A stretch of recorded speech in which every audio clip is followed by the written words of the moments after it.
Baik, Assalamualaikum warahmatullahi wabarakatuh. Sebelumnya perkenalkan, nama saya Tiara Nurul Arifah dan juga ada dua teman saya di sini. Ada Muhammad Ari dan juga Muhammad Ismail.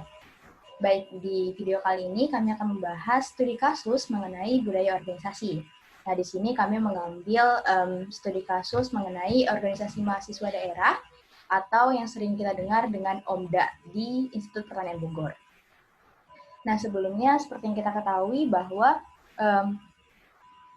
budaya organisasi adalah asumsi dasar. Ini diciptakan, ditemukan atau dikembangkan oleh kelompok untuk belajar mengatasi masalah adaptasi eksternal dan integrasi internal yang telah berfungsi baik dan dianggap valid untuk diajarkan kepada anggota baru sebagai jalan terbaik untuk menerima, berpikir, merasakan, dan dalam kaitannya dengan masalah tersebut. Nah, berdasarkan pada hal ini, kami mengambil studi kasus organisasi mahasiswa daerah di mana seperti yang kita ketahui banyak masyarakat atau mahasiswa yang ketika belajar di luar daerah atau merantau itu mengalami culture shock. Nah, di sini mereka membutuhkan kemampuan untuk beradaptasi dengan lingkungan eksternal yang dalam hal ini adalah lingkungan kampus mereka sendiri.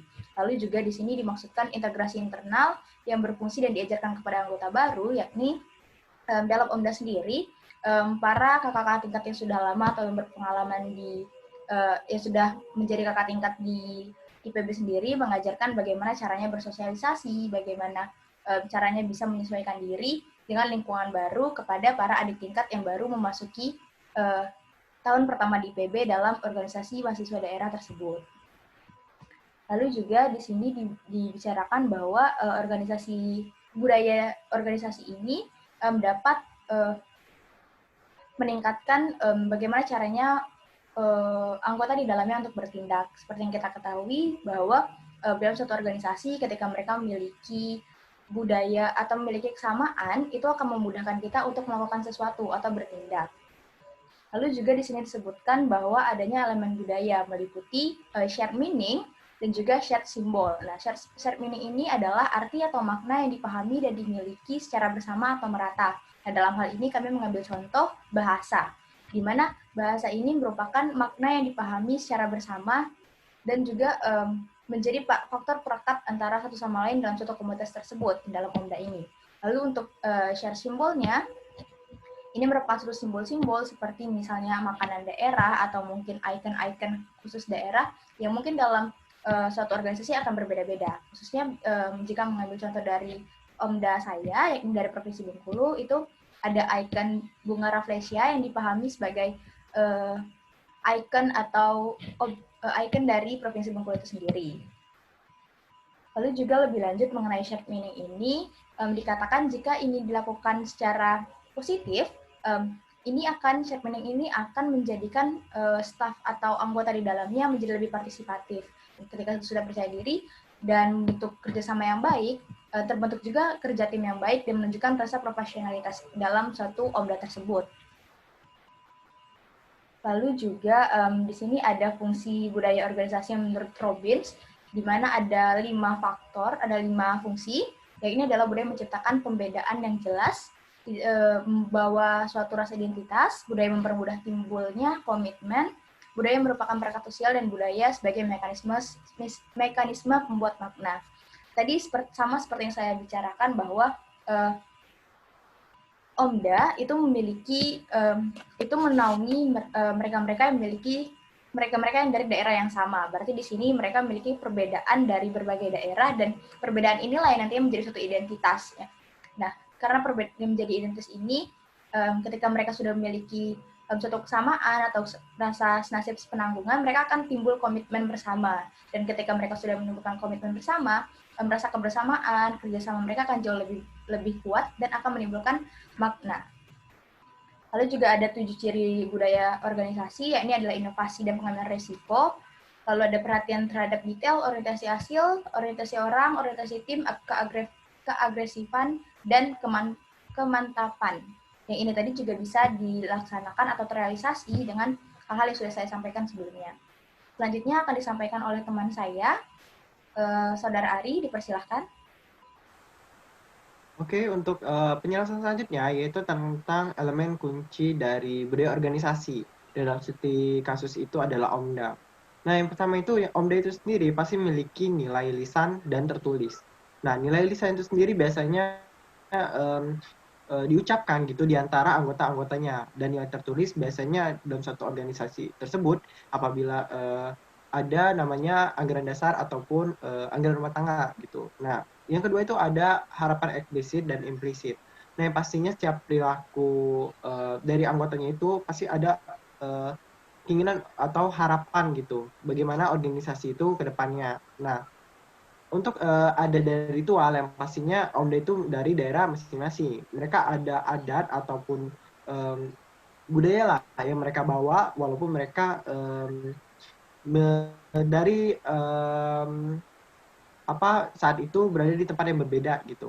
Nah, terus ya di dalam OMDA itu sendiri yang pasti mereka punya kisah bagaimana OMDA mereka itu didirikan. Nah, ini bisa menjadi salah satu elemen kunci. Nah, di OMDA itu sendiri ada juga bahasa daerah, atau di sini kaitannya dengan shop talk gitu. Nah, dan suasana ataupun kaitannya dengan climate itu membuat anggota-anggota dari OMDA itu sendiri memiliki rasa senang ataupun karena bisa melepaskan kerinduan gitu. Nah, untuk jenis budaya itu sendiri dengan kaitan OMDA itu OMDA sendiri terdiri dari budaya komunal, network, dan yang terakhir itu ada mercenary. Yang pasti mereka itu memiliki rasa saling memiliki antara anggota gitu terhadap OMDA itu. Terus ada network yang pastinya mereka itu diperlakukan sebagai keluarga gitu khususnya kalau dalam kasus OMDA sendiri. Nah, terus kalau dari segi mercenary itu mereka memiliki tujuan gitu. Yang pasti tujuannya mungkin untuk agar banyak mahasiswa SMA yang mau masuk ataupun ke IPB lah gitu OMDA, dan makin banyak anggota dari OMDA tersebut. Nah, untuk dari parameter keluasan marginal mungkin kaitannya terkait dari bagaimana lingkungan dari OMDA itu sendiri, dan juga budaya dari organisasi OMDA itu.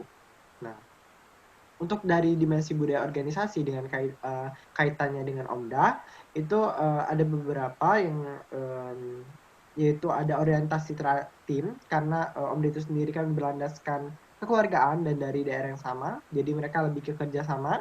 Terus ada perhatian pada detail, karena di sini karena unsur berlandaskan keluarga otomatis lebih peduli dan memperhatikan detail-detail dari tiap anggota, bisa lebih difokuskan kayak keadaan masing-masing anggota gitu.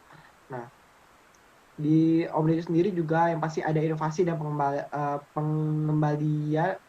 pengambilan resiko. Nah, di sini OMDA sendiri pasti memiliki suatu kegiatan, dan biasanya ada proker yang dilaksanakan seperti ada acara TO ataupun canvassing dan segala macam. Dan ini pastinya diperlukan inovasi-inovasi agar kenapa dapat menarik minat mahasiswa SMA.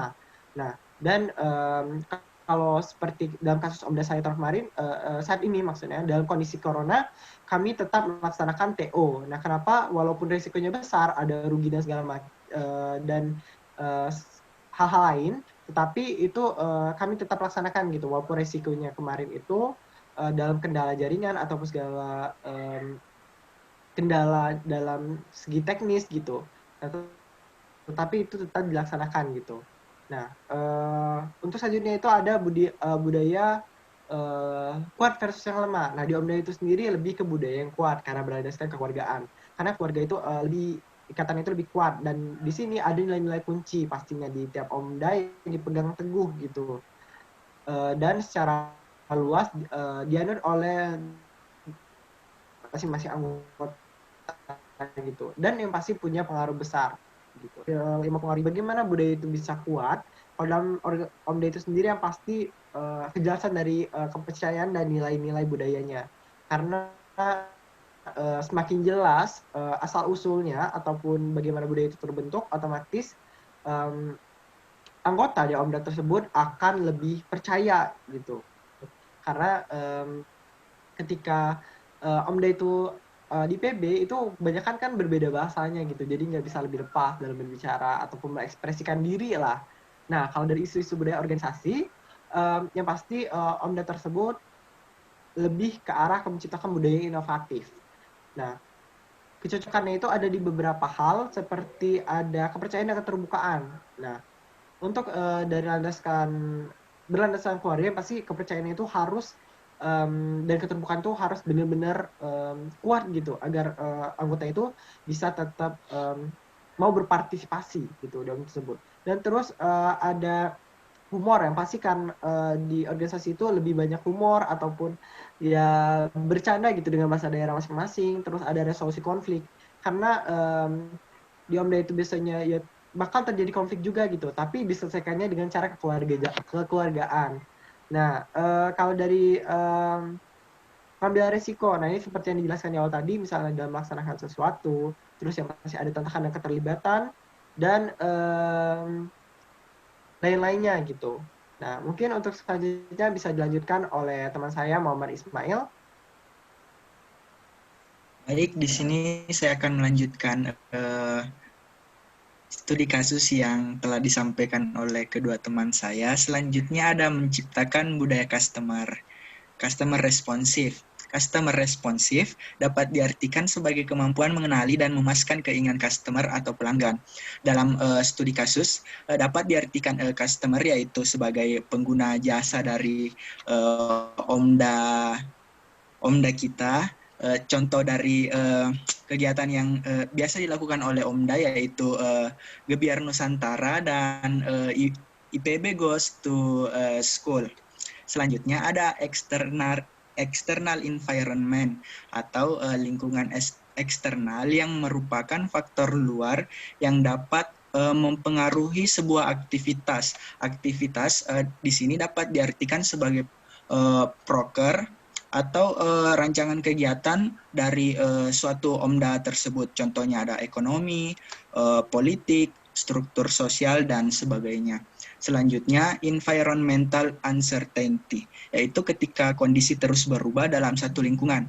Akibatnya, manajemen. Manajemen diartikan di sini sebagai pemimpin, entah itu pemimpin Omda atau pemimpin divisi atau bagian-bagian dari Omda tersebut yang memiliki pengaruh yang kecil terhadap faktor-faktor yang berada di luar kendali. Selanjutnya, pemangku kepentingan organisasi. Seperti pada organisasi mahasiswa daerah saya dan juga teman-teman saya yang juga memiliki posisi atau jabatan yang ada pada setiap Omda. Contohnya, pemerintah dapat diartikan sebagai ketua. Selanjutnya ada pemasok. Di Omda kami dapat diartikan sebagai himpunan alumni yang mungkin saja bisa mensubsidi kami para anggota suatu Omda tersebut. Setelah itu ada pesaing yaitu Omda lain ketika perlombaan antar Omda. Contohnya seperti Genus yang saya sebutkan di awal tadi. Selanjutnya hubungan stakeholder. Di sini stakeholder memiliki arti pemangku kepentingan yang sudah saya jelaskan tadi. Selanjutnya mengelola hubungan stakeholder.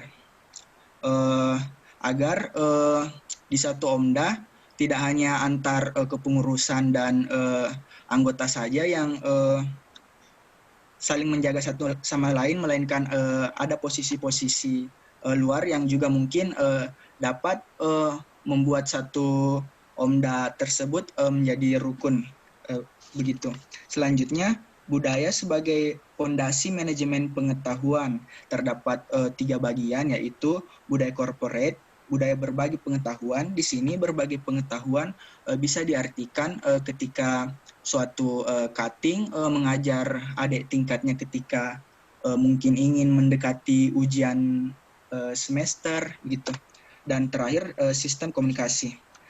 Di sini saya ingin membacakan sebuah quotes, yaitu pengetahuan adalah kekuatan, namun berbagi pengetahuan jauh lebih kuat. Mungkin sekian yang dapat saya sampaikan. Saya kembalikan ke teman saya, Tiara. Oke, baik. Itu dia tadi presentasi dari kelompok 12 mengenai budaya organisasi. Terima kasih atas lebih dan kurangnya. Kami mohon maaf, kepada Allah kami mohon ampun. Wabillahi taufiq wal hidayah. Wassalamualaikum warahmatullahi wabarakatuh.